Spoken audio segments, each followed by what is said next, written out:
Perhaps that American politician was right. There are indeed things we know we don't know.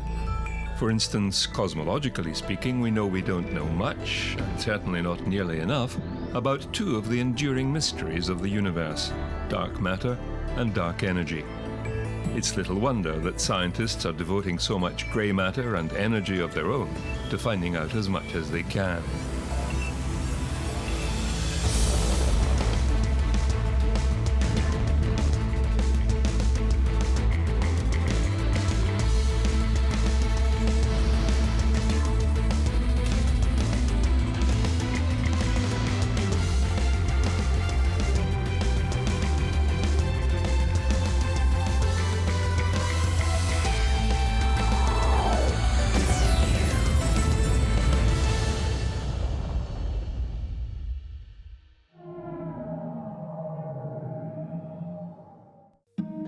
Seen any big birds recently? IceCube has. If you think that's a cool name, you're right. IceCube is an observatory at the South Pole, and it saw a big bird back in December 2012. IceCube is a neutrino telescope located at the South Pole, or to be more precise, under it. It consists of over 5,000 detectors that are spread out into a cube about 1 kilometer on each side. It's the world's biggest and its coolest telescope.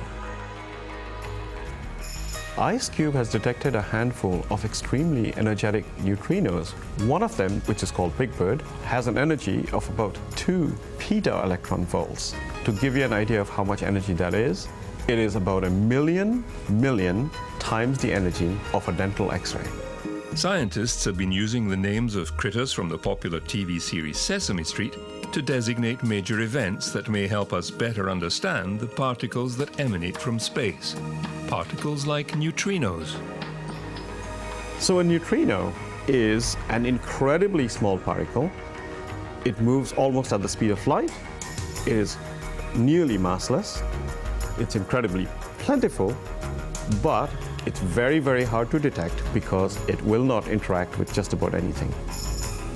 If you could detect them though, because they have traveled through the universe essentially undeflected, they have information that you could not access in any other way. The theory is that neutrinos are caused by violent events in space. In 2012, light from such an event began reaching Earth. This was a year-long outburst which happened 10 billion years ago in the unromantically named galaxy PKS B1424418.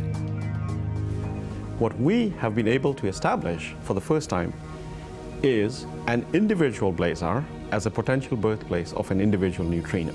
The Fermi Gamma Ray Space Telescope has an instrument called the Large Area Telescope, which we use to monitor the gamma ray sky, the highest energy electromagnetic band. And we just noticed that there was a tremendous increase in the amount of gamma ray light coming from this one extragalactic blazar. A blazar is an extremely powerful, variable galaxy that is powered by a supermassive black hole. It went up not by a little bit, not by a few percent. It went up like 15 to 30 times its average flux. So we knew something was afoot. Later on, it turned out to be coincident both in time and in space with the neutrino that was detected by IceCube. Working in conjunction with NASA's Fermi X-ray telescope, IceCube was able to link the cosmic neutrino it observed with that outburst from the gamma ray blazar. The first time such a causal link between neutrinos and a single extragalactic object had been established. The enormous increase in gamma ray flux seen by LAT and radio flux by other Tanami telescopes let us finger the exact blazar which is responsible for Big Bird. This is the first time that we can point and say that blazar is where this neutrino came from. Neutrinos and gamma rays are what Fermi is all about. It has already made some startling discoveries. One of its latest is finding the most distant and oldest blazars. Blazars are a type of galaxy whose intense gamma ray emissions are powered by supersized black holes. These distant objects emitted their light when the universe was 1.4 billion years old, or just 10% of its present age. that they developed so early in cosmic history challenges current ideas of how supermassive black holes form and grow. Fermi has received an upgrade to improve its capabilities. We see gamma rays, which are the highest energy form of light. And with each object that we see these gamma rays from, what we're doing is exploring some of the places in the universe with the most extreme environments. The kinds of objects that we can study are pulsars and neutron stars, black holes, as well as dark matter. So, to analyze these events, we have written a very long and complex program that basically uses all the information that was recorded by the instrument and figure out what is the direction of the gamma ray, its energy, and whether or not it's a real gamma ray and not a charged cosmic ray. So obviously software is really important for the LAT. The software that we use to analyze the LAT data has gone through many revisions over the course of the mission, but PAS-8 is really the first revision of the software where we took into account all of the experience that we gained from operating the LAT in its orbital environment. PAS-8 has made everything better, but one of the things that it's made better is that it's allowed us to open our gamma ray eyes to higher energies before, so that's a completely new view, and it's allowed us to open our gamma ray eyes at energies lower than before, so that's another completely new view, in addition to improving everything across the entire energy range. The improvements that we've made to the software retroactively apply to all the data that we've collected. And so these improvements significantly enhance what we can do with the data that we already have, as well as the data that we'll collect. Fermi's talents have also been concentrated on the search for dark matter, and in doing so it has observed unusual behavior in objects that remain unexplained. For instance, Fermi has discovered a gigantic structure in our galaxy, with what looks like bubbles extending above and below the galactic center. These are enormous gamma-ray emitting lobes. Each lobe is 25 light-years tall, and the entire structure may be only a few million years old. Within these clouds, extremely energetic electrons are interacting with low-energy light to produce gamma rays, but no one knows the source of these electrons.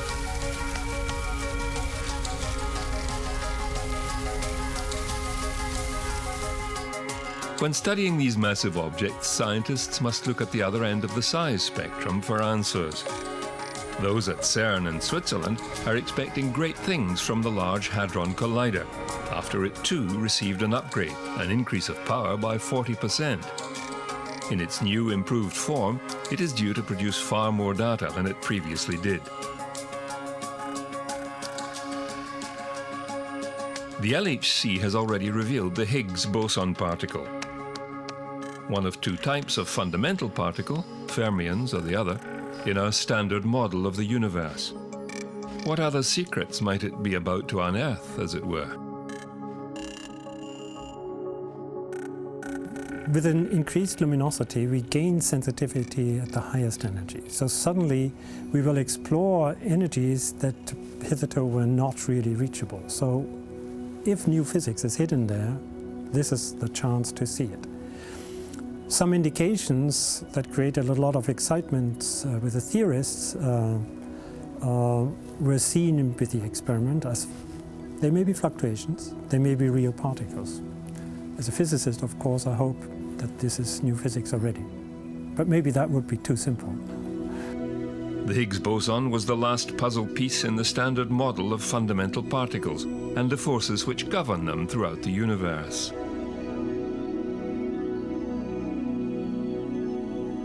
What we really want is to understand the universe and why it looks and acts the way it does today.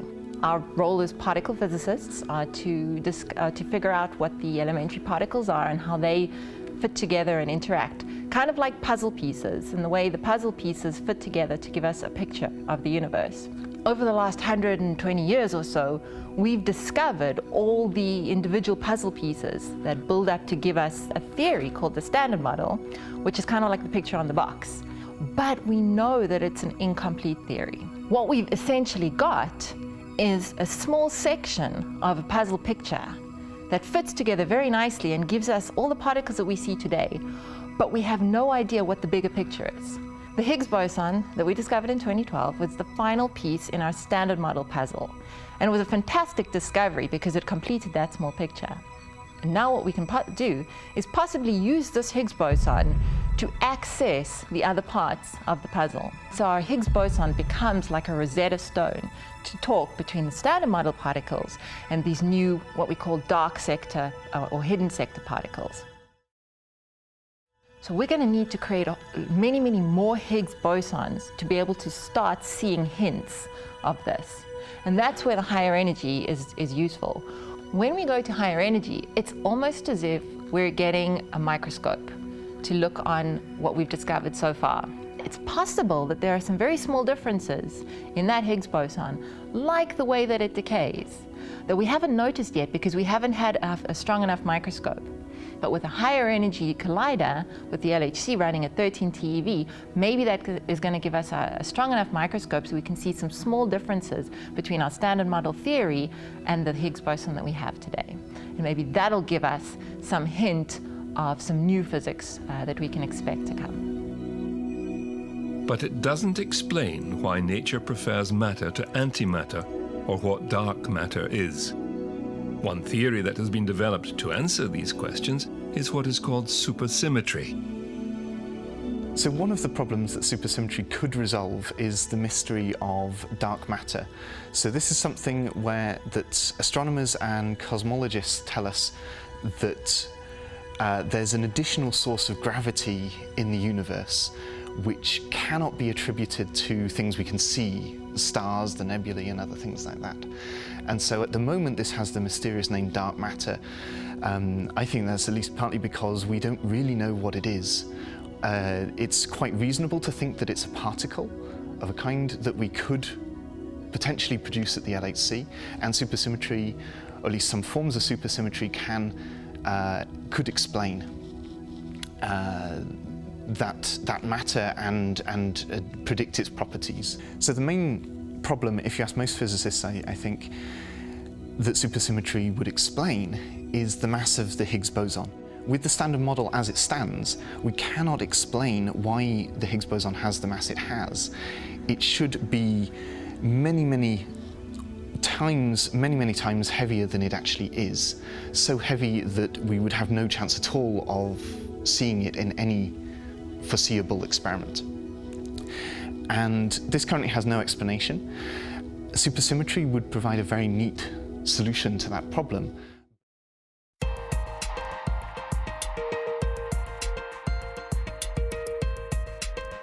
So, does dark matter? It certainly does. It makes up about a quarter of the universe. What is it? The short answer is, we don't know. The phrase was coined in the 1930s by Swiss scientist Fritz Zwicky. 4 decades later, Vera Rubin's studies of galaxy rotation confirmed his thinking. Galaxies have more mass than observable light would lead us to suspect. One suspect suggested by supersymmetry are the Neutrinos, sometimes called WIMPs, or weakly interacting heavy particles. These particles act as their own antiparticle. They annihilate each other and release a flurry of secondary particles and medium energy gamma rays. The LHC experiments are very capable to find dark matter. If, for example, supersymmetry is the symmetry which nature has realized, then I'm very confident that maybe even very quickly we can find, with the LHC experiments, supersymmetry. And that would be great. I mean, imagine we have taken roughly 40, 50 years in order to find and to really discover the standard model of particle physics. But that only explains 4 to 5% of the energy and matter density of the universe. I think LHC is the right machine to bring the first light, to shed the first light into the dark universe. There are more and more connections between space research and particle physics, but on the methodology, for example, and such things. But also on the science itself, there is a very strong connection, especially through dark matter. I mean, astronomers and astrophysicists will tell us in the next, I don't know, 10, 20 years with their new telescopes, they will tell us how dark matter, for example, has shaped the universe. And with the LHC, we will find what type of matter that really is. These are some of the things we know that we don't know. But what if new physics tells us there are things we don't know that we don't know? The latest LHC data has turned up some interesting results.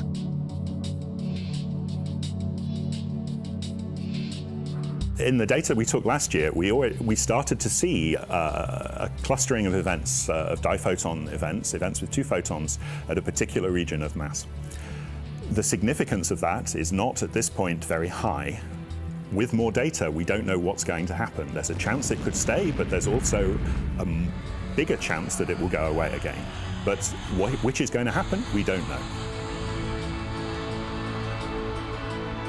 Physicists are keen to explore any glitch in the data. The most exciting thing would be to find something that is completely outside the standard model. Even if it's just a hint that there is something more within our reach, just to give us an idea of where to look for new physics. There's got to be something out there. We know that our picture is incomplete, and we just have to find the right place to look for it. For this year's running, we are running again at 13 TeV center of mass energy. But the big difference this year is we're going to run at a lot higher intensities, and we expect to get a much bigger data sample.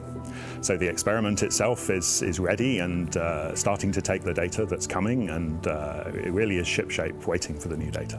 At that point, of course, then we're looking in great detail and great depth at the data to try and understand what the physics is in the new data. And there's many different things we will be looking at with this new data sample. We will look again at the known processes of the standard model, which we've already seen at lower collision energies, and we started to understand and to measure with last year's data. But we'll also, of course, look hard at places where we might be able to see new physics starting to occur. From the tiniest of subatomic particles to the immensity of galactic clusters, scientists and astronomers are looking into the past so as to see the future.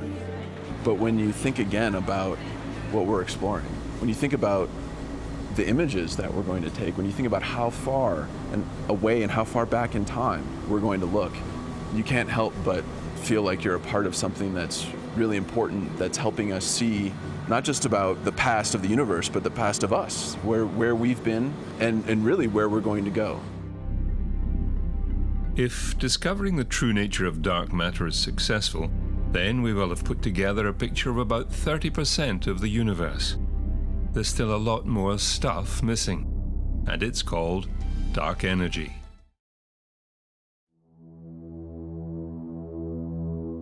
Scientists have labeled dark energy one of the biggest mysteries in physics. Dark energy is the name attached to the force that appears to account for as much as 70% of the universe. Our fixation with dark energy dates from the late 20th century, when Hubble's brilliant revelation of supernovae showed us that the universe, approximately half its lifetime ago, was expanding more slowly than it is in our time. It started to speed up around 7.5 billion years ago. Why? Dark energy is the working name for the amorphous answer to that specific question. Is it a property of space itself? Does empty space contain its own energy? Does that energy increase as more space comes into existence? Dark energy has negative pressure. As dark matter is inimical to light, so dark energy repels gravity. At least that's how the theory goes. And to back it up, one major international effort is nearing the end of its scheduled working plan. Begun in 2013, the Dark Energy Survey, or DES, is an international project linking 400 scientists from 25 institutions in the United States, Australia, Brazil, Spain, the UK, Germany and Switzerland. Its chief instrument is a 570 megapixel digital camera, DCAM, attached to the Blanco telescope at Cerro Tololo in Chile. I'm a member of the Dark Energy Survey Collaboration, and I'm here on Cerro Tololo working to help commission the new dark energy camera that we've just installed on the Blanco telescope. The whole purpose of our project is to understand what is dark energy. Dark energy was discovered just less than 15 years ago, actually. In fact, using, in part, this very telescope. And it was discovered by its effect on the universe. So dark energy is our name, and it's just a name that we give to the phenomenon that's causing the universe's expansion to accelerate. We're not trying to figure out if dark energy exists. We're not trying to find it. We know dark energy exists. We're trying to characterize it. We're trying to understand what it does to us, what it does to the universe, to its expansion rate, and to the gravitational attraction of things like galaxies. Over 5 years, the Dark Energy Survey will scan 5,000 square degrees of sky, far back in time and far away from us, in order to measure the distances of supernovae and the distributions of galaxies. In some sense, the purpose of our experiment and what we'll learn by understanding more about what dark energy is to find out about the fate of the universe. What is going to happen into the future? Is the universe really going to keep expanding faster and faster and faster, or not? Covering 5,000 square degrees of southern sky, the DES project is due to complete its search in 2018. Like the DES, some other exciting discoveries lie potentially just around the corner. While space-based telescopes continue their tireless scouring of the skies, their ground-based counterparts are poised on the brink of a dramatic new age. More than 3,000 meters above sea level, at Cerro Armazones near Paranal in Chile, ESO's ELT, that's Extremely Large Telescope to you and me, is nearing the start of its working life. With its stunning 5-mirror system, its diameter is an unprecedented 39 meters, making it the largest optical and near-infrared telescope in the world. Extremely large telescopes are currently one of the highest priority areas of development in ground-based astronomy. On ESO's ELT's job list will be the continuing search for exoplanets, examining the possibility, for example, of establishing contact with Proxima Centauri b, one of the likeliest candidates for Earth-like biological conditions.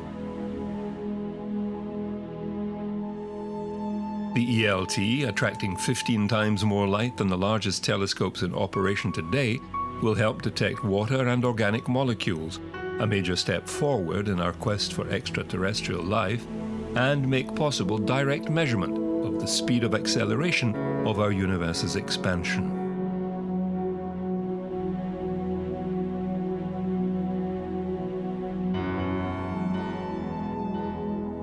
Will it provide some of the answers we seek? Or will it show us collectively that we don't yet even know what we don't know? Is gravity an illusion? Do we need a new theory of gravity on a cosmic scale? As Einstein himself observed, the most beautiful thing we can experience is the mysterious.